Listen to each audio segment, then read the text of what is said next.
You find an idea that requires 3 or 4 years of improvement and patience and really sticking with it, that we're very good at that. Take Windows, which we bet our company on. Everybody doubted that would succeed. IBM did not support us in that.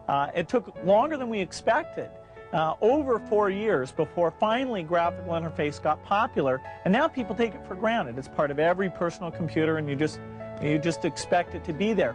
That was one of the grand successes of the company.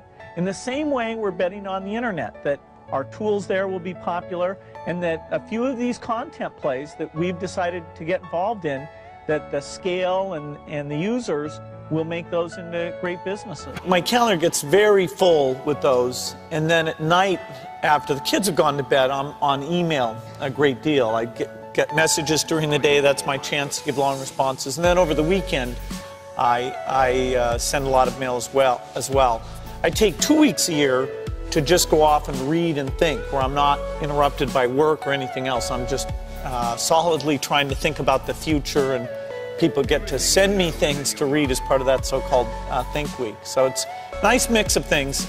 About 25% of the time that I'm out traveling around, meeting with customers, Europe, Asia, and that sort of helps me think, okay, do we have the right priorities? What are people responding well to, and what would they like to see us do better? Sense of design, that everything had to fit a certain aesthetic. The fact that he, with this little engineering background as he had, it shows that design can lead you in a good direction, and so phenomenal products came out of it. He knew about brand, I mean, in very positive sense. He understood.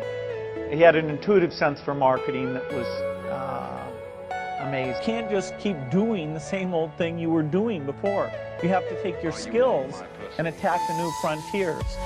For example, graphical interface used to be outside the operating system, and so there were many people doing those systems.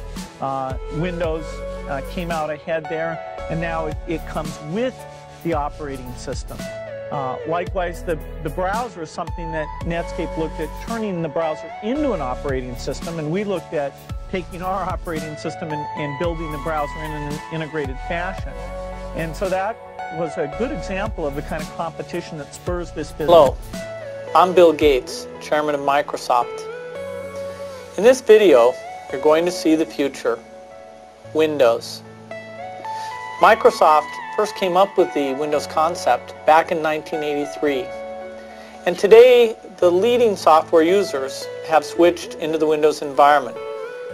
It's really incredible how quickly our powerful applications like Word and Excel and PowerPoint have been adopted.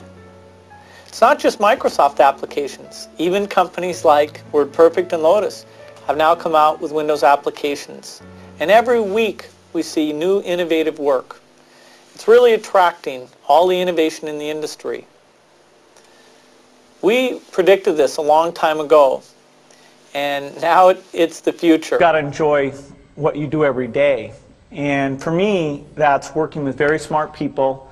It's working on new problems. Every time we think, hey, we've had a little bit of success, we're pretty careful not to dwell on it. We wake every day knowing that in the business of technology, you have to think about what are you missing? What is the research or customer feedback that you should be paying more attention to? And how do you keep that pace of innovation very, very high? How do you make sure you're hiring the very best people? And that kind of focus has helped drive us forward through all the milestones the company has had. Certainly the internet is a great example of that. We had to tear up our plans and step back and say, well, how do we really embrace all that's good about the internet and recognize some of the shortcomings and make sure we're leading the way? So 25 years old, don't worry. Any mistake is an income, is a wonderful revenue for you. So I told myself and told my young people, before 20 years old, be a good student. When you do entrepreneur, just learn some experience.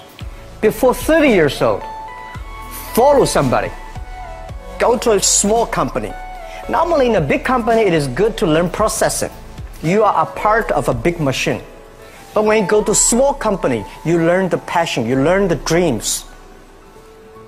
You learn how to do a lot of things at one time. So before 30 years old, it's not which company you go, it's which boss you follow. It's very important. A good boss teaches you differently. From 30 to 40 years old, you have to think very clearly, you're working for yourself if you really want to be an entrepreneur. When you're 40 to 50 years old, you have to do all the things that you are good at. Don't try to jump into the new area. It's too late. You may be successful, but the rate of dying is too big. So 40 to 50, think about how can you focus on things that you are good at. But when you are 50 to 60 years old, work for the young people. Because young people can do better than you. So rely on them, invest on them, making sure they're good. When you are over 60 years old, spend time for yourself. On the beach, sunshine, right? It's too late for you to change normally.